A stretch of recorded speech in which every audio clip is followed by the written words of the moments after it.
Manassés tinha 12 anos de idade quando começou a reinar, e reinou 55 anos em Jerusalém. Ele fez o que o Senhor reprova, imitando as práticas detestáveis das nações que o Senhor havia expulsado de diante dos israelitas. Reconstruiu os altares idólatras que seu pai Ezequias havia demolido, ergueu altares para os Baalins e fez postes sagrados. Inclinou-se diante de todos os exércitos celestes e lhes prestou culto. Construiu altares no templo do Senhor, do qual o Senhor tinha dito: Meu nome permanecerá para sempre em Jerusalém. Nos 2 pátios do templo do Senhor, ele construiu altares para todos os exércitos celestes. Chegou a queimar seus filhos em sacrifício no vale de Ben-Hinom. Praticou feitiçaria, adivinhação e magia, e recorreu a médiuns e aos que consultavam os espíritos. Fez o que o Senhor reprova, provocando-o à ira. Ele tomou a imagem esculpida que havia feito e a colocou no templo, do qual Deus tinha dito a Davi e a seu filho Salomão: Neste templo e em Jerusalém, que escolhi dentre todas as tribos de Israel, porei meu nome para sempre. Não farei os pés dos israelitas deixarem novamente a terra que dei aos seus antepassados, se tão somente tiverem o cuidado de fazer tudo o que lhes ordenei em todas as leis, decretos e ordenanças dados por meio de Moisés.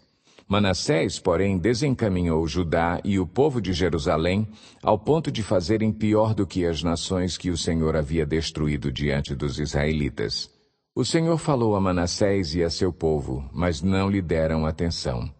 Por isso, o Senhor enviou contra eles os comandantes do exército do rei da Assíria, os quais prenderam Manassés, colocaram-lhe um gancho no nariz e algemas de bronze e o levaram para a Babilônia. Em sua angústia, ele buscou o favor do Senhor, o seu Deus, e humilhou-se muito diante do Deus dos seus antepassados. Quando ele orou, o Senhor o ouviu e atendeu o seu pedido e o trouxe de volta a Jerusalém e a seu reino. E assim Manassés reconheceu que o Senhor é Deus. Depois disso, ele reconstruiu e aumentou a altura do muro externo da cidade de Davi, a oeste da fonte de Giom, no vale, até a entrada da Porta do Peixe, em torno da colina de Ofel. Também pôs comandantes militares em todas as cidades fortificadas de Judá. Manassés tirou do templo do Senhor os deuses estrangeiros e a imagem que havia colocado lá, bem como todos os altares idólatras que havia construído na colina do templo e em Jerusalém, e jogou-os fora da cidade. Depois restaurou o altar do Senhor e sobre ele ofereceu sacrifícios de comunhão e ofertas de gratidão, ordenando a Judá que servisse o Senhor, o Deus de Israel. O povo, contudo, continuou a sacrificar nos altares idólatras, mas somente ao Senhor, o seu Deus. Os demais acontecimentos do reinado de Manassés, inclusive sua oração a seu Deus e as palavras que os videntes lhe falaram em nome do Senhor, o Deus de Israel, estão escritos nos registros históricos dos reis de Israel. Sua oração e a resposta de Deus, bem como todos os seus pecados e a sua infidelidade, além dos locais onde construiu altares idólatras e ergueu postes sagrados e ídolos, antes de humilhar-se, tudo está escrito nos registros históricos dos videntes.